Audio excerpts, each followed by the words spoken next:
Well, welcome back to the second episode. Um, Today I wouldn't mind talking about Total Recall. I'm sure it's a science fiction film most of you have watched before. Um, I think probably one of Arnold Schwarzenegger's best, as a little bit ridiculous it seemed with him being such a muscle-bound sort of person compared to the original story. I think the changes that Arnie suggested for him to be a type of quarry worker to explain his physique kind of worked quite well. As most of you know, it was directed by Paul Verhoeven, um, and he had directed stuff like RoboCop and other bits and pieces. I think that Total Recall is probably one of his best. It's kind of a tough call between that, RoboCop, and Starship Troopers. I think those three will be the films that he'll be uh, remembered for the most. Um, and then, of course, you've got the soundtrack by Jerry Goldsmith. That um, the opening theme, and these are Jerry's words, while I'm paraphrasing, of course, was very much inspired by the track, the opening track in Conan, the same sort of drum beats and stuff like that, and I think it really shows when it opens up. Um, the film cost $65 million, and in 1990, when it opened June 1st in 1990, when that opened, that was the highest budgeted film ever. And when you look at it now, $65 million is a relatively moderate budget for a film these days. Some would almost say low budget when you look at films like John Carter, which opened over the weekend, which has a budget of $250 million plus however many millions extra they spent on all the advertising. It went on to take about $120 million domestically. That means in the United States, for those who don't know. And overseas, it took just under 150 million. So you're looking at a box office of around about $260-ish million. And that was like back then, like with a budget of $65 million, that's like massive, massive. So why didn't they make a sequel? I'll get to that shortly. It had a pretty sordid past. Lots of directors were connected. Lots of actors were connected to the lead role before Arnie got to it. In the mid-80s, Dino De Laurentiis had the project, and at that time Richard Dreyfuss was attached to star. Now, that obviously went by the wayside, and Dino had made a stipulation that he'd had experience with Arnie with Conan, and he'd made a stipulation that Schwarzenegger's one was not to get the role of Douglas Quaid. And he made that fact just straight out. You're not getting the role of Douglas Quaid. Originally, David Cronenberg was set to direct, and he wanted William Hurt. They weren't too keen on that, but David Cronenberg worked on the project for, I think he spent maybe a year and a half on the project developing it. Went through about 40 different drafts. Eventually, De Laurentiis, well, at least some of the producers complained that it was too, how would you put it? There wasn't enough action. They said it was too much like the original story. And Cronenberg was like, well, what do you want? And they said, well, they wanted the Raiders of the Lost Ark version of it. Interestingly enough, although he doesn't actually get a credit in the film, Cronenberg actually originated the idea of mutants on Mars, and also of the mutant Kuato. So that's a little interesting fact. If Cronenberg hadn't been connected, that would have been very different. What happened was basically Dune flopped, and because of Dune's massive flopping, De Laurentiis sort of lost momentum on the project, and that's basically when Cronenberg left. It was sort of all up in the air. At one point, Australian director Bruce Beresford was set to direct, with Patrick Swayze playing Douglas Quaid, and it was being shot in Australia.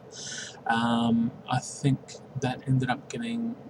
I think that's when De Laurentiis pulled the plug on it, because of the Dune flopping. If someone actually can. If someone actually knows something different, please let me know. But I have a feeling that's kind of how it worked. When the De Laurentiis company went under, that's when Arnie swooped in and he bought the screenplay, I think for about $3 million or something like that. So then Arnie put himself in a role as a producer. He actually had quite a lot of control over the whole film.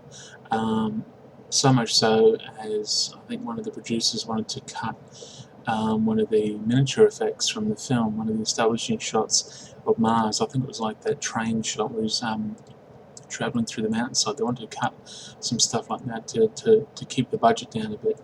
And they felt that was a very important to sort of establish, what it actually looked like.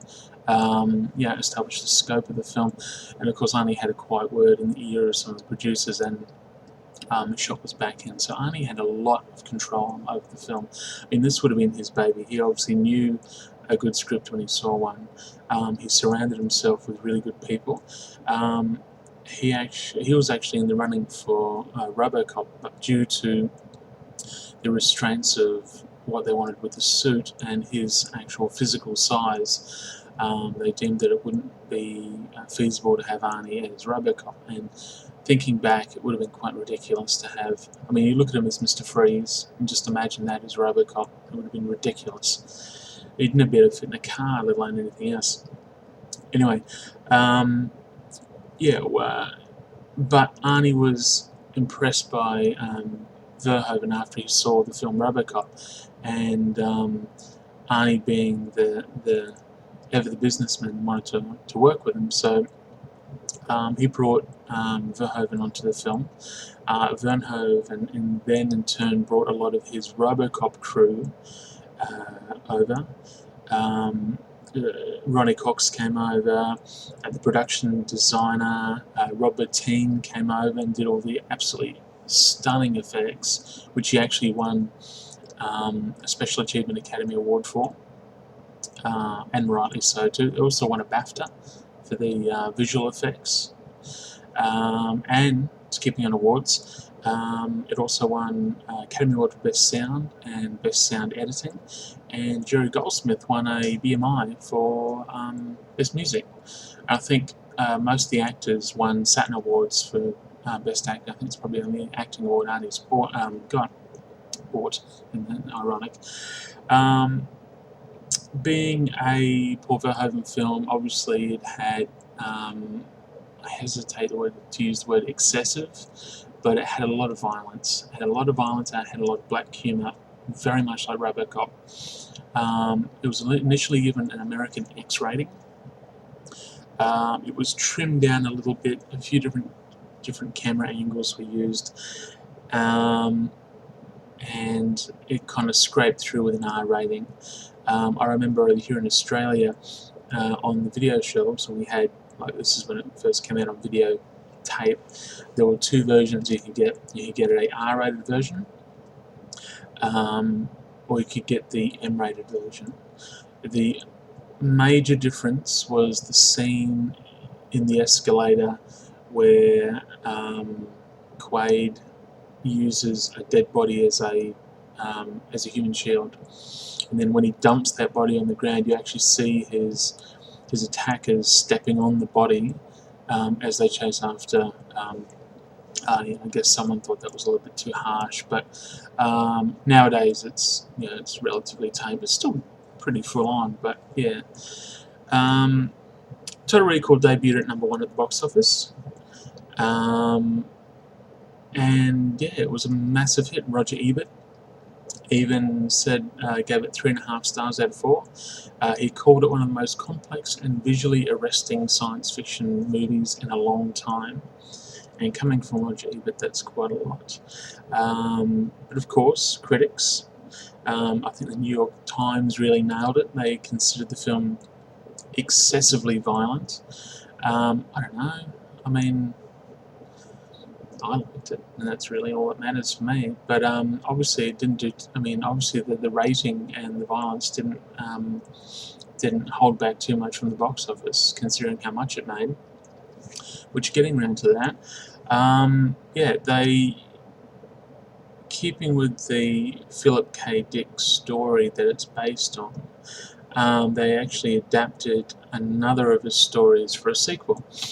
Arnold Schwarzenegger was going to be Douglas Quaid still, but he would have been working as a reformed law enforcer, and it was actually based on Minority Report. And what they were doing was that, well, we all know how Minority Report is. They use psychics to predict future murders, and of course then they wipe out murder altogether because they stop the murder before it happens. It's the Tom Cruise, Steven Spielberg story. But in this script, the clairvoyants were Martian mutants. But now, for some reason, that never went ahead, and it got rewritten. And of course, Spielberg picked it up, and the rest is history. But I really think Total Recall was the peak of Arnie's career. Hasn't really, I don't think he really got any better than that. It was sort of, True Lies came close, but I've got a problem with James Cameron, so. But I think Total Recall will go down. It'd be one of those films that you watch, in 20 years and 30 years and 40 years, and you look at it and you go, wow, it's amazing what they did on that budget. Interestingly, I mentioned this in the Ghostbuster one. Total Recall was quite significant for special effects for a couple of reasons. It was one of the last major films to use traditional optical effects before the digital revolution came in, because I think the next year Terminator 2 came out, and that was when digital effects just took off.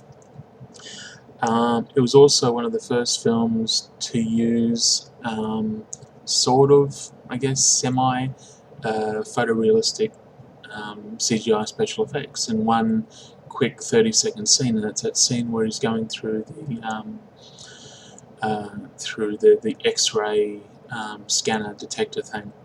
That was motion captured CGI effects, and that was actually pretty cool.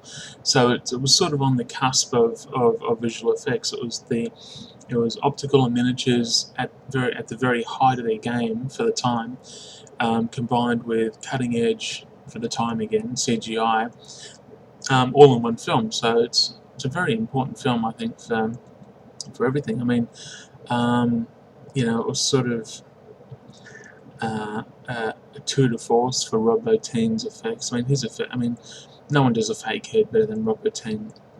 The scene where Arnie's eyes are poking out of his head and his tongue swelling up. It's just amazing, and all the mutants and stuff like that. It's a shame that Rob Bottin's not working in the industry anymore. I feel that his contributions pushed physical effects, to such a high level that people were keen to see the next film that he would work on. But yeah, I think if you haven't seen Total Recall, or you don't own Total Recall, you should probably go out and buy a copy. Maybe watch it again before the remake comes out, which is very soon. And interestingly enough, it looks as though it's actually going to stick closer to the original story. There's going to be no Mars, but The word on the street at the moment is that it's actually that it actually seems quite good. So it'd be interesting to see. Interesting to see what they do. Remakes for me are kind of touch and go. I watched the Fright Night remake, funnily enough, with Colin Farrell as well, and I actually thought that was really good. It took parts of the original and expanded, and there were certain little homages here and there to the original, and I thought it was pretty good. So fingers crossed, it's a good science fiction film. I think we need more science fiction films. Actually, another interesting fact, I mentioned John Carter of Mars earlier. It's open this weekend. In the scene where they're familiarising him with Martian technology at Recall, one of the Martians from from Princess of Mars, I think it is one of the pictures that he actually flicks through, which I think is quite ironic. But we seem to have such an obsession with Mars. I mean, you look at War of the Worlds, John Carter of Mars, Mars Needs Mums. Yeah, we have a real sort of fascination with Mars. So I think, yeah, I think it's an excellent film, and I think you should all think it's excellent too. That's it for now. Yeah, feel free to leave your messages. Tell me what you like, what you don't like, and any requests. If you want me to talk about anything, any certain films, I'd love to help out. But until next time, I'll see you later. Ta-da!